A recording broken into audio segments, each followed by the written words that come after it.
Have you ever had this feeling, clearly working very hard, yet always repeating similar predicaments, always being denied in the workplace, habitually pleasing others in intimate relationships, and even having the first reaction of evasion when facing opportunities? These stuck moments may stem from an invisible script in your life that you can't see. The life script theory in psychology points out that deep in our subconscious mind, there lies a life plan written since childhood. It is like a pre-written script, dictating what role we should play and what lines we should say in different scenarios. For example, a child who is always denied by their parents may form the core belief of "I'm not good enough" when they grow up and give up when encountering competition. People who have suffered emotional neglect may repeatedly push others away in intimate relationships, always feeling "I don't deserve to be loved." The formation of these scripts is often related to childhood trauma, social conditioning, and repeatedly reinforced behavioral patterns. Mary, 35, is a typical example. She always checks her proposals repeatedly before submitting them. Even if her colleagues say there's no problem, she still stays up all night worrying.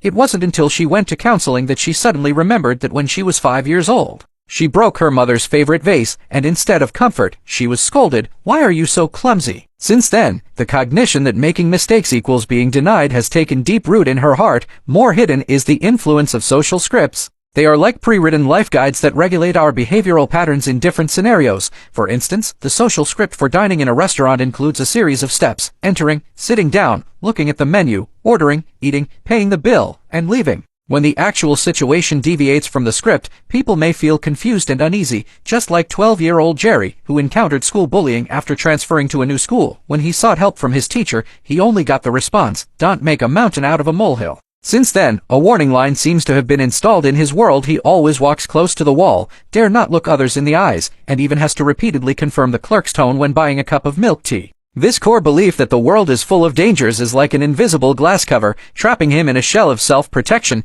These invisible scripts not only affect behavior but also amplify pain through the spotlight effect. People tend to overestimate their importance in the eyes of others. Those with a victim mentality often fall into counterfactual thinking. When they repeatedly dwell on pain, they unconsciously amplify the malice of others and their own misfortunes. For example, if a friend stands them up once, they conclude that everyone is betraying me, thus falling into a negative cycle. So, how to rewrite these invisible scripts? Step 1. See the wound. Many people adopt an ostrich mentality towards childhood trauma, thinking that as long as they don't mention it, the wound will heal automatically. But in fact, repressed pain will repeatedly appear in the form of anxiety, low self-esteem, irritability, etc. Try to pause at the moment of emotional breakdown and ask yourself, is my current feeling similar to something that happened when I was a child? When you connect your current emotions with childhood memories, you will find that what makes you painful now may not be the thing itself, but the unhealed childhood trauma crying out. At this time, tell yourself, my current fear and anger are all because I was hurt when I was a child. It's not my fault. Stopping self-criticism is the beginning of reconciling with trauma. Step 2. Rewrite the cognitive script.